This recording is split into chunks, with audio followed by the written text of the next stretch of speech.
अस्सलाम वालेकुम। एक नए गैर मुक़ल्लिद मार्केट में आए और उन्होंने वितर पर वीडियो बनाई और बहुत ज़्यादा वायरल हो गई और लोगों के अंदर एक स्केप्टिक माहौल पैदा हो गया। मतलब लोग शक में पड़ गए कि शायद हम अभी तक गलत वितर पढ़ रहे थे। तो आज हम उसी के बारे में बात करने वाले हैं। असल में इन लोगों पर वीडियो नहीं बनानी चाहिए, लेकिन जब एक स्केप्टिक माहौल पैदा हो जाए, लोगों के अंदर शक पैदा हो जाए, तब वीडियो बनानी चाहिए। तो सबसे पहले हम उन्हीं की वीडियो को देखते हैं। सारी जिंदगी वितर की नमाज गलत अदा करते आ रहे थे हम। Imagine that. अच्छा, 1400 साल से 1450 साल से लोग गलत वितर पढ़ रहे थे, अब ये हमें सिखाएंगे कि वितर कैसे पढ़ते हैं।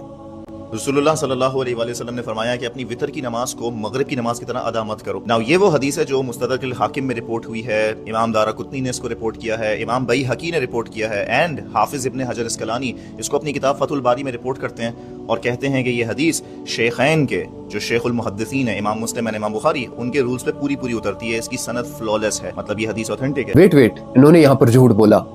इमाम हजर अस्कलानी ने अपनी किताब फतहुल बारी में सिर्फ इस हदीस को लिया है, ना कि ये कहा है कि ये हदीस सही है या शेखैन के नजदीक ये हदीस सही है। उन्होंने इमाम हाकिम का कौल नकल किया है कि उनके नजदीक ये हदीस सही है और वो कहते हैं कि शेखैन के नजदीक ये हदीस सही है। अच्छा, आप मुझे बोलो, अगर ये शेखैन के नजदीक सही हदीस थी और शेखैन के उसूलों पर खरी उतरती थी, then why did not इमाम बुखारी एंड इमाम मुस्लिम include this hadith in their books? तो उन्होंने इस हदीस को अपनी किताबों में क्यों नहीं लिया? Why? ये आप मुझे बताएंगे। अच्छा, अब इस हदीस पर बात छिड़ी गई है, तो चलिए इसकी चैन पर भी बात करते हैं, इसकी सनद पर भी बात करते हैं। इस हदीस को इमाम हाकिम ने अपनी किताब मुस्तदरक में लिखा है। उन्होंने ये हदीस अबू अब्बास मोहम्मद बिन याकूब अश्शबानी से ली है। उन्होंने ताहिर बिन उमर बिन रबी बिन तारिक से, उन्होंने अबू यहया अहमद बिन मोहम्मद अस्समरकंदी से, उन्होंने अबू अब्दुल्ला मोहम्मद बिन नसर से, उन्होंने ताहिर बिन उमर बिन रबी बिन तारिक से, उन्होंने अपने वालिद से, और उन्होंने लैस बिन साद से, और उन्होंने यजीद बिन अबी हुबैब से, और उन्होंने इराक बिन मालिक से, और इराक बिन मालिक ने अबू हुरैरा रज़ियल्लाहु तआला अन्हु से, और अबू हुरैरा ने रसूलुल्लाह सल्लल्लाहु अलैहि वसल्लम से ली। और इस हदीस में दो ऐसे रावी हैं जिनके बारे में बड़े बड़े मुहद्दिसीन की राय ये है कि ये दो मजहूल रावी हैं। एक अबू यहया अहमद बिन मोहम्मद अस्समरकंदी और दूसरे ताहिर बिन उमर के वालिद। ये दो ऐसे रावी हैं जिनके बारे में बड़े बड़े मुहद्दिसीन ने ये राय पेश की है कि मजहूल रावी है, और बड़े बड़े मुहद्दिसीन ने इन पर जरह भी लगाई है। और जरह उस रावी पर लगाई जाती है जिसके बारे में ये कहा जाता है कि या तो इसके अंदर ज़ौफ था, या इसका हाफजा कमजोर था, या रिवायत में गड़बड़ करता था। अच्छा, अब इस हदीस की तरफ आते हैं जिसमें रसूलुल्लाह सल्लल्लाहु अलैहि वसल्लम ने कहा ला तुशब्बहुल वित्र बिस्सलातिल मगरिब, के मानी वितर को मगरिब की तरह मत बनाओ। तो हम भी मानते हैं कि वितर को मगरिब की तरह नहीं बनाना चाहिए, लेकिन इसका ये मतलब नहीं होता कि हम पहले सजदा कर लें, फिर रुकू कर लें, फिर किरात कर लें, या पहले आखिरी रकात पढ़ लें, फिर दूसरी पढ़ लें, फिर पहली पढ़ लें। नहीं, इसका मतलब ये होता है, जब अरबी में ला तशब्बुहु का जिक्र आता है तो इसका ये मतलब नहीं होता कि जुज़वी मुशाहबत ना हो, बल्कि इसका ये मतलब होता है कि मुकम्मल तौर पर इसको इख्तियार मत करो। जैसे आता है ला तुशब्बहुल यहूद, तो इसका ये मतलब नहीं होता कि यहूद पानी पीते हैं तुम पानी मत पियो, या इसका ये मतलब नहीं होता यहूद कपड़े पहनते हैं या दाढ़ी रखते हैं, बाल रखते हैं, तुम मत रखो। नहीं, इसका ये मतलब होता है खास उमूर में उनकी मुशाहबत इख्तियार मत करो। इसी तरह से जब रसूलुल्लाह सल्लल्लाहु अलैहि वसल्लम ने कहा ला तुशब्बहुल वित्र बिस्सलातिल मगरिब, कि वितर को मगरिब की तरह मत बनाओ, तो इसका ये मतलब है कि वितर से पहले 2 या 4 रकात जो है नवाफिल तहज्जुद पढ़ लो। वो आपने हदीस बोली नहीं, अगला हिस्सा आपने हदीस का खा लिया। यही तो आपका फॉल्ट है कि आप आधी हदीस बोलकर लोगों को गुमराह करते हो। ये क्यों नहीं आपने बोला कि इस हदीस में रसूलुल्लाह सल्लल्लाहु अलैहि वसल्लम ने ये भी कहा है कि वितर 3 नहीं होते बल्कि 5 या 7 होते हैं। इसका मतलब ये था कि वितर से पहले 2 या 4 रकात तहज्जुद पढ़ लो। मगरिब से हम पहले कोई नफल नमाज नहीं पढ़ते, इसलिए रसूलुल्लाह सल्लल्लाहु अलैहि वसल्लम ने कहा कि वित्रों को भी मगरिब की तरह मत बनाओ, इससे पहले 2 या 4 रकात नफल तहज्जुद पढ़ लो। इमाम बैहकी रहमतुल्लाह अलैह लिखते हैं कि असल में इस हदीस का मतलब ये है कि मगरिब में 3 रकात के बाद कोई कुनूत या इजाफी अमल नहीं होता, जबकि वितर में कुनूत और इजाफी जो सुनन है वो होती है जो इसको मगरिब से अलग बनाती है। और इमाम नववी रहमतुल्लाह अलैह इस हदीस के मुतालिक लिखते हैं कि इस हदीस का मतलब ये है कि वितर में कुनूत और दिगर सुनन शामिल करके इसको मगरिब से अलहदा बनाओ। इसलिए मगरिब और वितर में कई फर्क होते हैं, ये पहला फर्क है। और दूसरा फर्क ये है कि वितर की आखिरी रकात में हम किरात करते हैं, जबकि मगरिब में आखिरी रकात में किरात नहीं की जाती।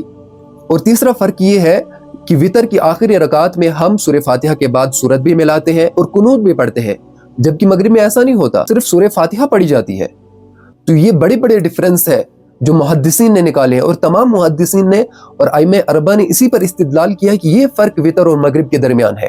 और इमाम तहावी ने सही सनद के साथ अबुल आलिया जो किताबी है इनसे नकल किया है कि वितर मगरिब की नमाज की तरह 3 रकात है, فرق اتنا ہے کہ ہم وطر کی آخری رکعت میں یعنی تیسری رکعت میں قرات کرتے ہیں اور مغرب کی نماز میں قرات نہیں کرتے، اور ہم وطر کی آخری رکعت میں قنوت پڑھتے ہیں جبکہ ہم مغرب کی آخری رکعت میں قنوت نہیں پڑھتے۔ اور اس ویڈیو میں انہوں نے یہ بات بھی کی کہ 2 رکعت کے بعد ہمیں تشہد میں نہیں بیٹھنا چاہیے۔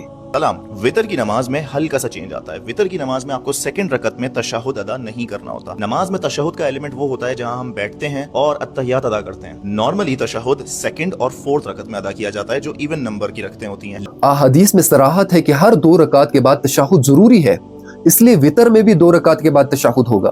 چنانچہ صحیح مسلم میں ہے کہ حضرت عائشہ رضی اللہ تعالیٰ عنہ سے روایت ہے کہ رسول اللہ صلی اللہ علیہ وسلم تکبیر سے نماز شروع کرتے جبکہ قرات الحمدللہ رب العالمین سے شروع کرتے، اور ہر 2 رکعت کے بعد اتحیات میں بیٹھا کرتے تھے۔ سنن نسائی میں روایت ہے کہ آپ صلی اللہ علیہ وسلم نے فرمایا، ہر 2 رکعت کے بعد جب تم قاعدہ میں بیٹھو تو اتحیات پڑھا کرو۔ تو وطر کی جو پہلی 2 رکعت ہے ان روایات کی عموم میں داخل ہے، لہذا وطر کی 2 رکعتوں کے بعد بھی تشہد پڑھا جائے گا۔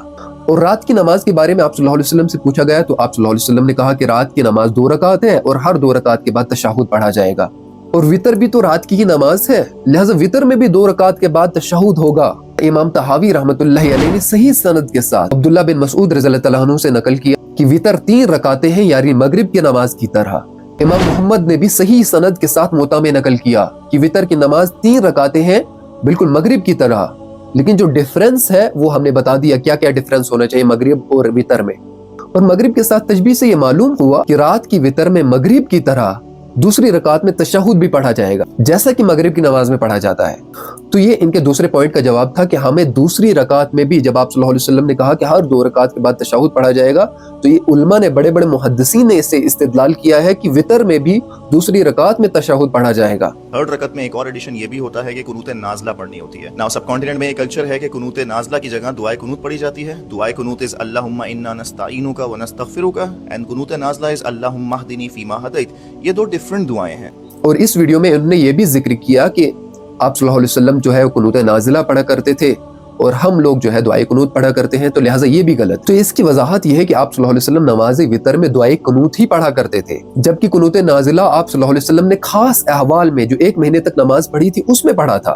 فرق یہ ہے کہ وطر کی نماز سارا سال پڑھی جاتی ہے، لہٰذا قنوت بھی سارا سال پڑھا جائے گا اور رکوع سے قبل پڑھی جاتی ہے۔ اور رہی بات قنوت کے الفاظ کی، اللہم انا نستعینک و نستغفرک، تو یہ الفاظ نہ صرف احادیث صحیحہ سے ثابت ہے بلکہ صحابہ کرام اور خلفائے راشدین نے بھی انہی الفاظ کو معمول بنایا تھا۔ چنانچہ سنن بہقی کی روایت ہے کہ رسول اللہ صلی اللہ علیہ وسلم کو یہ الفاظ اللہم انا نستعینک و نستغفرک جبریل علیہ السلام نے سکھائے ہیں، اور دعا کے یہی الفاظ معمولی فرق کے ساتھ سیدنا ابوبکر، سیدنا عمر، سیدنا علی، سیدنا عثمان، ابی بن کعب، عبداللہ بن مسعود رضی اللہ تعالیٰ عنہ سے بھی مروی ہے کہ انہوں نے بھی انہی الفاظ کو اپنا معمول بنایا تھا۔ اور اگر آپ کو اس پر مزید تفصیل چاہیے تو آپ امام بخاری اور امام مسلم کے جو استاد ہے امام ابن ابی شیبہ، آپ ان کی کتاب مصنف جلد 213 سے 215 جو پیج نمبر ہے اس کا آپ ملاحظہ کر سکتے ہیں، اس کو آپ پڑھ سکتے ہیں۔ اور سنن نسائی میں ابی بن کعب رضی اللہ تعالیٰ عنہ سے روایت ہے کہ رسول اللہ صلی اللہ علیہ وسلم وطر میں رکوع سے پہلے دعائے قنوت پڑھا کرتے تھے، اور اس روایت کو امام مروزی نے قیام اللیل میں بھی نقل کیا ہے۔ اور قنوت نازلہ جو آپ صلی اللہ علیہ وسلم نے پڑھی وہ مخصوص ایام میں پڑھی، اور سب سے بڑا فرق یہ ہے کہ قنوت نازلہ جو ہے وہ رکوع کے بعد پڑھی جاتی ہے اور دعائے قنوت وطر میں رکوع سے قبل پڑھی جاتی ہے۔ اس میں بہت بڑا ڈیفرنس ہے۔ صحیح بخاری اور صحیح مسلم میں ہے کہ حضرت ابن عباس رضی اللہ تعالیٰ عنہ فرماتے ہیں کہ آپ صلی اللہ علیہ وسلم نے 1 مہینے تک قنوت نازلہ پڑھی اور بنو سلیم کے لیے بد دعا کی اور اس کے بعد چھوڑ دی۔ حضرت عمر بن خطاب رضی اللہ تعالیٰ عنہ فرماتے ہیں کہ آپ صلی اللہ علیہ وسلم اللہم انا نستعینک و نستغفرک یہی الفاظ وطر میں پڑھا کرتے تھے، مطلب دعائے قنوت وطر میں پڑھا کرتے تھے۔ اور حضرت ابو ہریرہ رضی اللہ تعالیٰ عنہ فرماتے ہیں کہ آپ صلی اللہ علیہ وسلم نے 1 مہینے تک قنوت نازلہ پڑھی، اس کے بعد چھوڑ دی۔ اور حضرت علی رضی اللہ تعالیٰ عنہ بھی وطر میں اللہم انا نستعینک و نستغفرک یعنی دعائے قنوت ہی پڑھا کرتے تھے۔ اور حضرت عمر رضی اللہ تعالیٰ عنہ نے ایک مرتبہ قاری کو یہ کہا کہ اللہم انا نستعینک و نستغفرک ہی وطر میں پڑھا کرو۔ اور امام بہقی رحمۃ اللہ علیہ فرماتے ہیں کہ آپ صلی اللہ علیہ وسلم نے اللہم انا نستعینک و نستغفرک سکھائی اور یہی قنوت ہے، یعنی دعائے قنوت ہے۔ اور امام نووی رحمۃ اللہ علیہ فرماتے ہیں کہ وطر میں اللہم انا نستعینک و نستغفرک یعنی دعائے قنوت پڑھا کرو، نہ کہ قنوت نازلہ پڑھا کرو۔ لہذا غیر مقلدین حضرات جو یہ دعویٰ کرتے ہیں کہ ہمیں وطر میں جو ہے وہ قنوت نازلہ پڑھنی چاہیے، دعائے قنوت نہیں پڑھنا چاہیے، بالکل غلط ہے۔ اصل میں ان کا مقصد کچھ اور ہوتا ہے کہ اپنے آپ کو یونیک دکھانا، لوگوں کے سامنے اپنے آپ کو پیش کرنا اس طرح سے कि लोगों को लगे कि हाँ यही हक पर है, हालांकि उन लोगों को कुछ इल्म नहीं होता और ना ही इनको इल्म होता है। ये इज्तिहाद करते हैं बिना इल्म के। इज्तिहाद इल्म की बुनियाद पर किया जाता है और इज्तिहाद और इस्तिंबात नतीजे के साथ मरबूत होता है। अगर नतीजा सही नहीं निकला तो उस इज्तिहाद को गलत माना जाएगा। अगर आपको इज्तिहाद के उसूल पता हो और अगर मैं इनसे पूछूं क्या आप उसूल इस्तिदलाल के बारे में जानते हैं, क्या आप कवायदुल इस्तिंबात के बारे में जानते हैं कि कितने होते हैं, क्या होते हैं, उर्फ और नस में क्या फर्क होता है, उर्फ और नस में अगर तसादुम हो जाए तो क्या करना चाहिए, कौले सहाबी की क्या हैसियत है, ज़ईफ हदीस की क्या हैसियत है, जहां कौले सहाबी आ जाए, जहां ज़ईफ हदीस आ जाए वहां कौले सहाबी को लेना चाहिए, ज़ईफ हदीस को लेना चाहिए। क्या आपको उसूल हदीस के बारे में पता है? क्या आपको इमाम शाफी के नजदीक अदिल्ला कितने हैं पता है? क्या आपको इमाम अबू हनीफा के नजदीक अदिल्ला कितने हैं आपको पता है? क्या आपको पता है तकलीद हकीकी क्या होती है? क्या आपको पता है तकलीद मजाजी क्या होती है? अगर मैं इनसे पूछूं, इनको इसके बारे में कुछ पता नहीं होगा, ये उसका जवाब भी एआई से पूछेंगे। लेकिन इज्तिहाद करना और लोगों के सामने ऐसे पेश करना कि हाँ आज तक हम गलत पढ़ रहे थे 1450 साल, और तमाम सहाबा और खुलफाए राशिदीन और आइमा अरबा और तमाम बड़े बड़े मुहद्दिसीन जो है वो उन्होंने आज तक गलत पढ़ा है और अब हम आपको सिखाएंगे कि सही क्या चीज़ है। और ये बिल्कुल गलत बात है।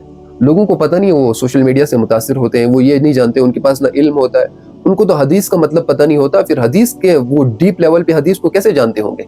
इसलिए मैं इन भाई से कहता हूँ कि अगर आपको नहीं पता था अभी तक उसूल हदीस के बारे में या हदीस से इस्तिदलाल किस तरह से किया जाता है, उसूल हदीस क्या होता है, ये सारी चीज़ें आपको नहीं पता थी तो अल्लाह माफ़ करने वाले हैं, ये नेग्लिजेंस है, अल्लाह माफ़ कर देगा। लेकिन अगर आपको पता होकर आपने फिर जो इंटेंशनल बायस फ्रेमवर्क आपका है आप उस पर अड़े रहे तो ये इग्नोरेंस नहीं और क्या है।